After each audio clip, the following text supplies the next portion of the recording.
This is the story of Hoover Dam, one of America's 7 modern civil engineering wonders.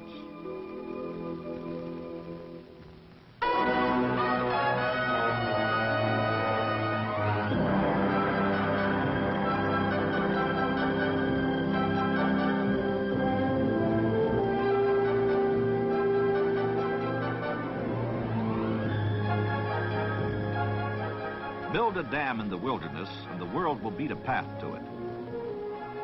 For many centuries, this was a lonely canyon, unseen and untouched by man, scorched by a desert sun, scolded by an angry river slashing its way to the mother sea.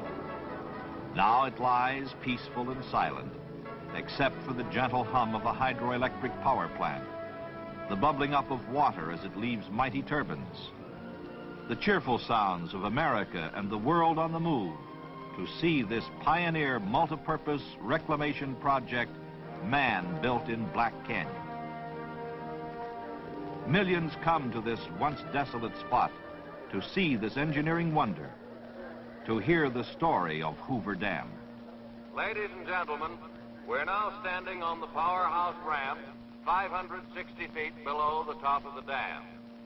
This is Black Canyon, where Nevada and Arizona meet, where the Colorado River once flowed uncontrolled. Here is where man conquered this mighty river, placing a concrete yoke about its neck to harness its tremendous water and power resources.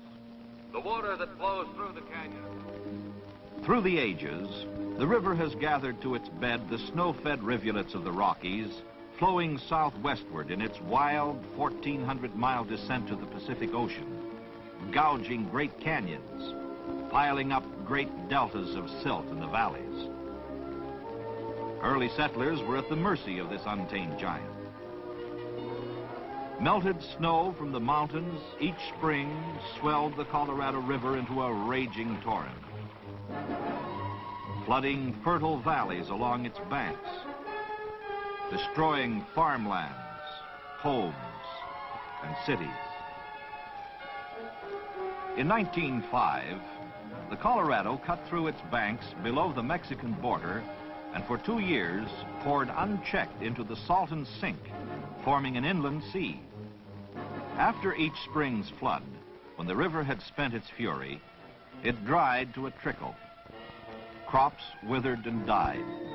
Man and his livestock thirsted. All living things suffered. Settlers along the river were discouraged and aroused.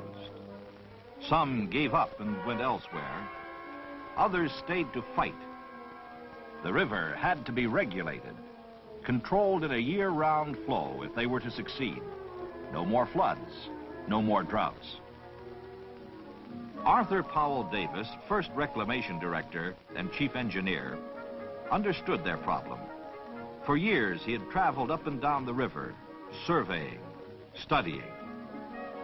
Build a high dam in a deep canyon upstream to control the river, he reasoned. In 1918, Davis reported his findings and proposals to Congress. Congress responded in 1928, passed the Boulder Canyon Project Act, authorizing construction of Hoover Dam to control and regulate the Colorado River, and the All-American Canal System to deliver water to farmlands on the lower river. In 1930, President Herbert Hoover, for whom the dam is named, signed the appropriation bill to begin construction. Under a contract awarded in March 1931 to 6 companies incorporated, a combine of 6 major construction firms, men and machines went to work to build this dam of unprecedented size, this modern civil engineering wonder. Reclamation engineers rushed to completion specifications and design drawings. Crews at the dam site completed their surveys and investigations. The thunder of man's determination to conquer the Colorado reverberated between the sheer cliffs of Black Canyon as construction got underway. The first major task was to divert the river around the dam site. To do this, 4 tunnels, 2 on each side, were drilled through the canyon walls. Each 56 feet in diameter, they averaged 4,000 feet in length. Drill holes were packed with dynamite and blasted.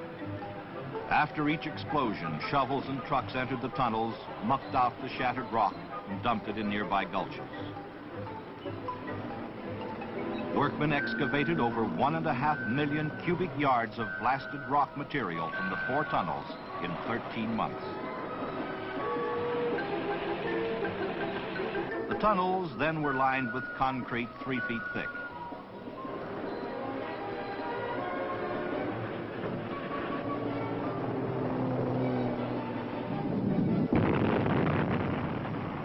Explosions rocked the canyon almost daily for 2 years before actual placing of concrete in the dam began.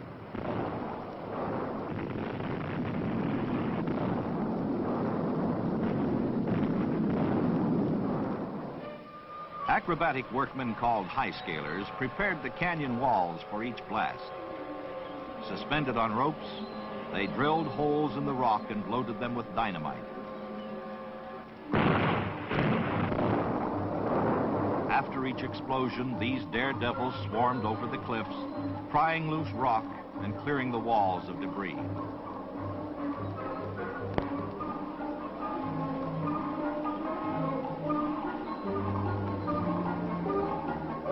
In November 1932, the Colorado River was diverted. Under control for the first time in its history, the river flowed around and past the site. Men and trucks dumped an earth and rock embankment across the canyon below the tunnel openings, forcing the river from its age-old bed through the huge diversion tubes. A second earth and rock dam was thrown across the river above the tunnel outlets downstream, keeping water from backing into the foundation area. Isolated and protected from the river by the 2 coffer dams, the site was pumped dry. Men and machines dug 135 feet below the old river level to reach bedrock for the dam's foundation, excavating over 2 million cubic yards of rock, earth, and sand. As cleanup of the dam site exposed the ancient bed of the Colorado River, geologists read the history of what happened ages ago. Workmen cleaned and prepared bedrock surfaces to receive the first concrete, assuring utmost stability for Hoover Dam's foundation. 12 miles upstream, drag lines excavated sand and gravel for the dam's concrete from an old streambed deposit on the Arizona side. A train hauled this raw material to an aggregate plant across the river, a few miles above the dam site. Here, the sand and gravel passed through various processes of screening, grading, and washing until it emerged as unexcelled aggregate. Then it was stockpiled according to sizes to await its trip to the dam site. This processed aggregate moved as called for in a steady flow over the railroad to 2 mixing plants, one in the canyon bottom and the other on the Nevada rim. There, sand and gravel were blended with cement into a uniform mix, meeting rigid specifications for the 4.5 million cubic yards of concrete to be placed in the dam structures.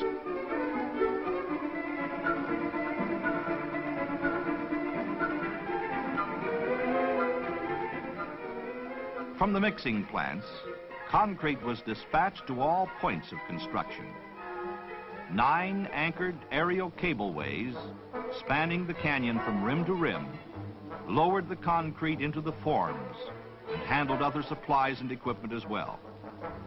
As the first bucket of concrete settled into its foundation on June 6, 1933, Hoover Dam began its rise from the depths of Black Canyon. As cableways dumped load after load of concrete into the forms, the dam soon reached its full 660-foot thickness at its base. Poured in 5-foot layers of concrete, the structure's keyed or interlocking columns climbed skyward as crews set new records daily. Bucketful after bucketful ran the continuous cycle, mixing plant to canyon rim, out into midair over the gorge, and down into the forms, dumping its load of 16 tons.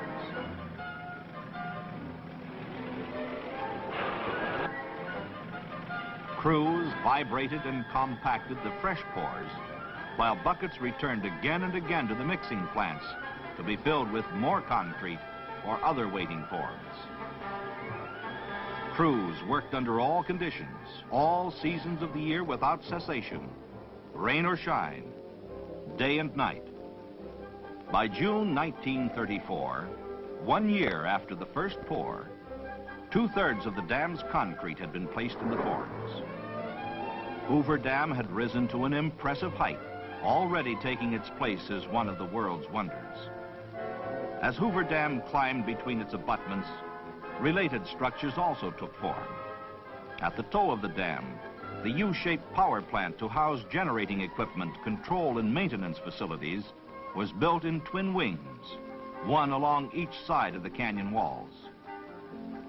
Intake towers, 2 on each side, for the power plant's penstock system, climbed as a maze of reinforcing steel and concrete.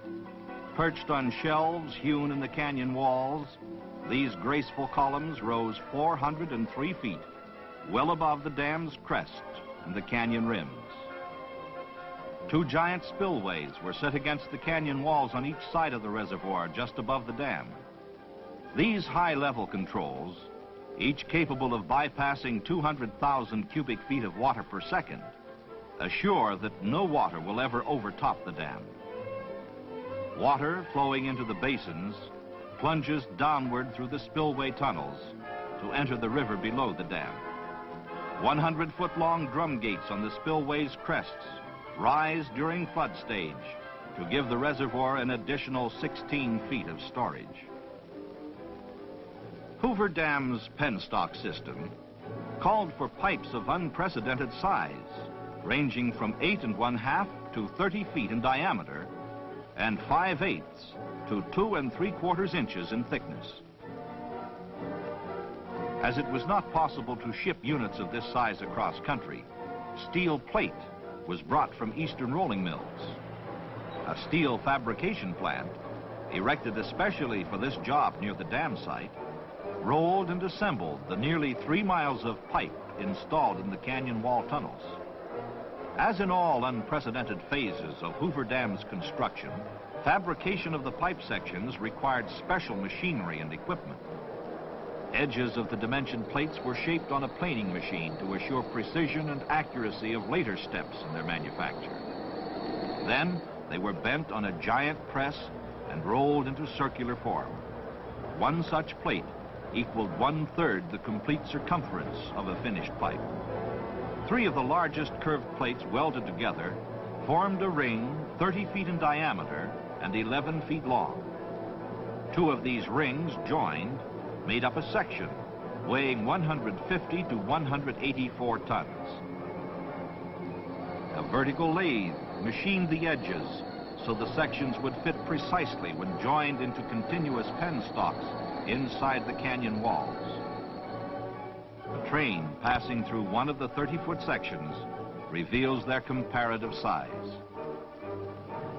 When the intake towers and their connected tunnels were ready to receive the penstocks, a specially designed trailer hauled the sections one at a time down the highway from the plant to the dam site.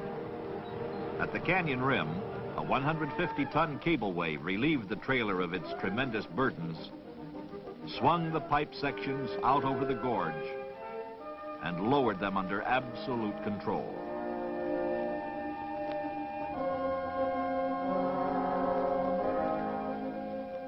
Trailers waiting at portals of the access tunnels carried them to their permanent connections inside the main tunnels.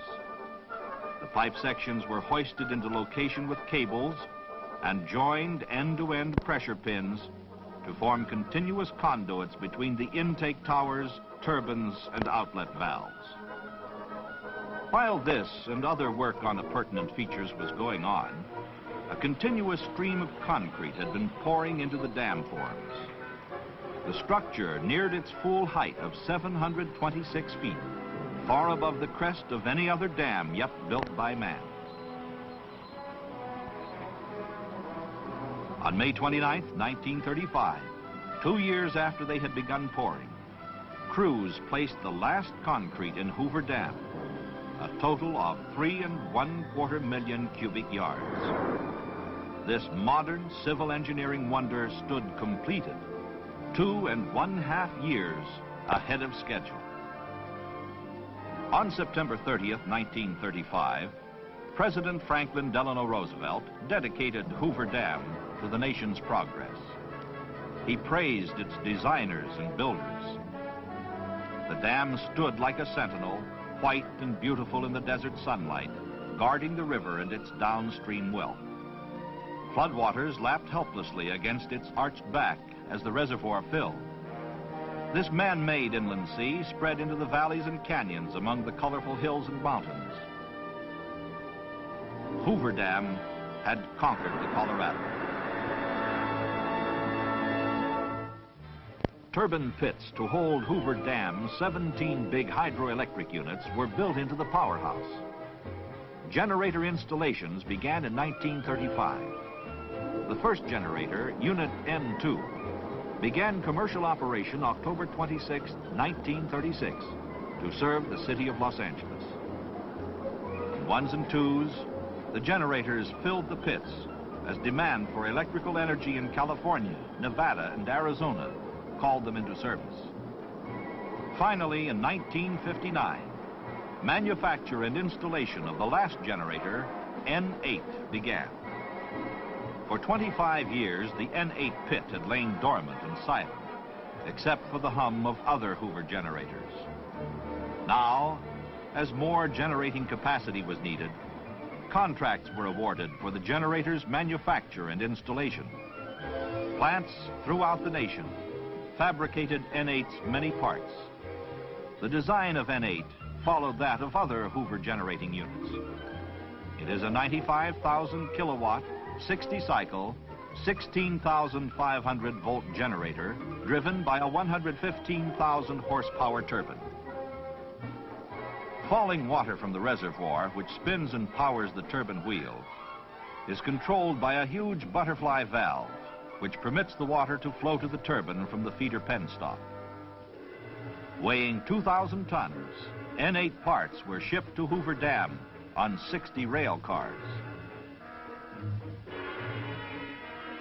Arriving at the canyon rim overlooking the dam, the parts were lifted by cableway out over the canyon and down to the powerhouse. Parts descending into the gorge on strands of cable were familiar and almost daily sights, reminiscent of previous installations. And the main cableway operator was the same one who had helped install and operate the cableway during the dam's construction in the early 1930s. Others likewise had worked on the project throughout its construction.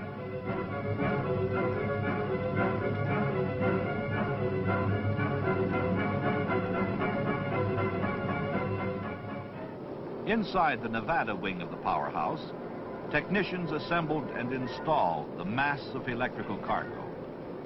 Crews prepared the N8 pit to receive the new generating unit.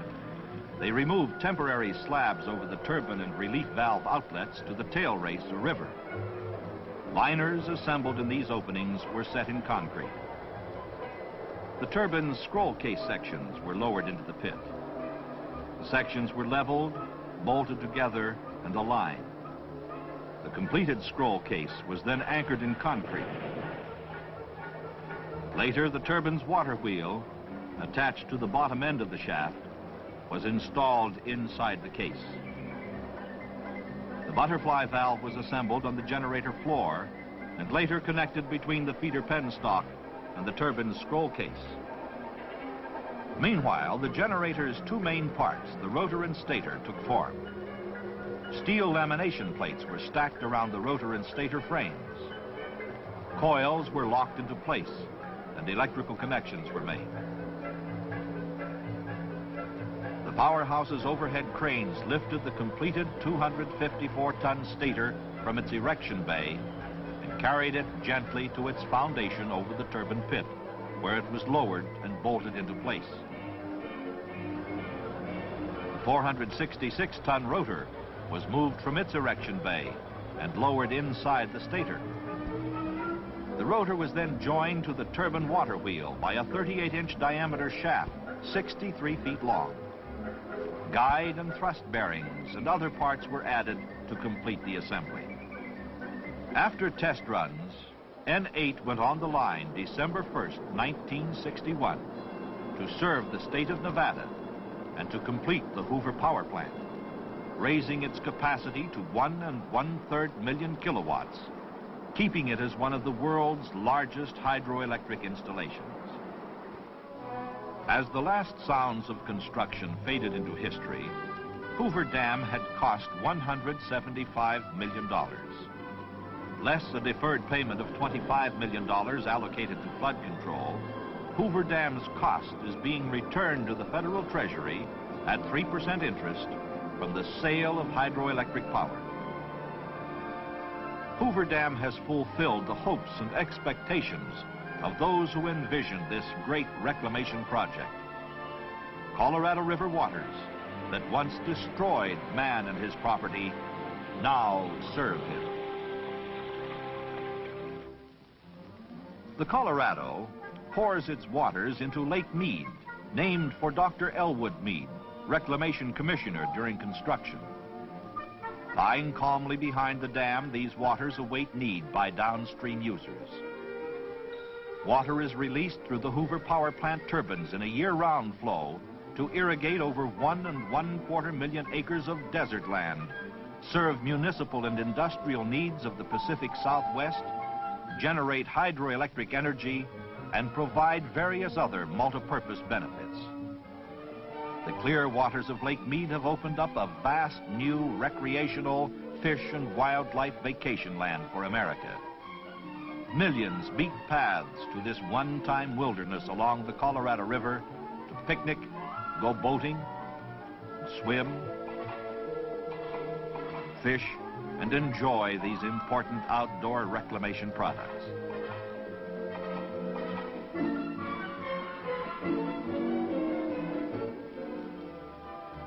Hoover Dam and its power plant work around the clock to serve water and power needs of the Pacific Southwest.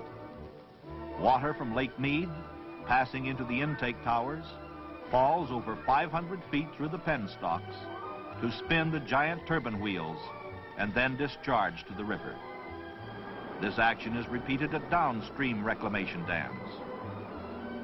Transformers step up Hoover Dam voltage as it comes from the generators. Lines carry this power up over the powerhouse roof to the switch yard. From there, it is transmitted over lines across the desert. The river flows southward, and along the way, man diverts from the controlled stream to sustain his prosperous way of life. 67 miles downstream, Davis Dam re-regulates the Colorado's flow, releasing water through its power plant turbines to irrigators in this country and Mexico. Davis Dam generators interconnect with those at Hoover Dam upstream and those at Parker Dam downstream. This energy goes out over transmission lines of the Parker-Davis project to farms, homes, and factories.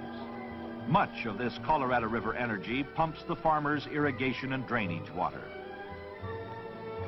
Parker Dam, 155 miles downstream from Hoover Dam, was built with funds advanced by the Metropolitan Water District of Southern California. Parker Dam provides a forebay for the district's Colorado River Aqueduct, another one of America's 7 modern civil engineering wonders. Electrical energy from Parker and Hoover power plants pumps water along the aqueduct.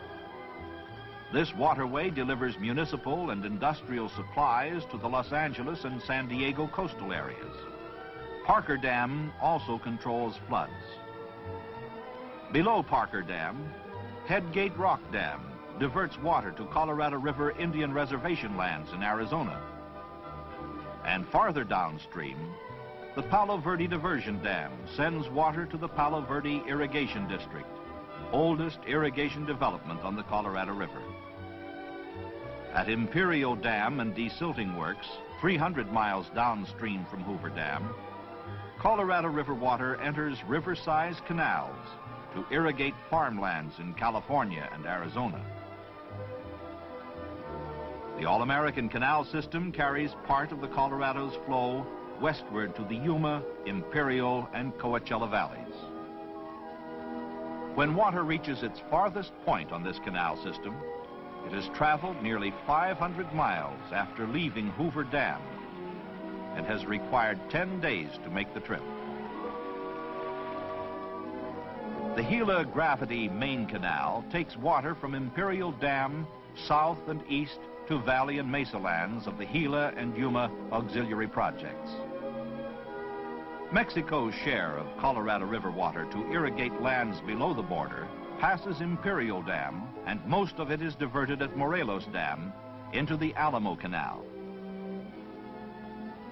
The non-surplus food, fiber, and forage crops grown on lands nourished by water from Hoover Dam find ready markets throughout the nation. While snow-covered lands lie idle, winter fruits and vegetables grown in the warm southwest with Colorado River water are shipped to dinner tables across the nation. In return, these irrigated areas buy farm machinery and other products from the manufacturing centers. This exchange of goods between west and east, north and south, has helped develop America's free enterprise prosperity.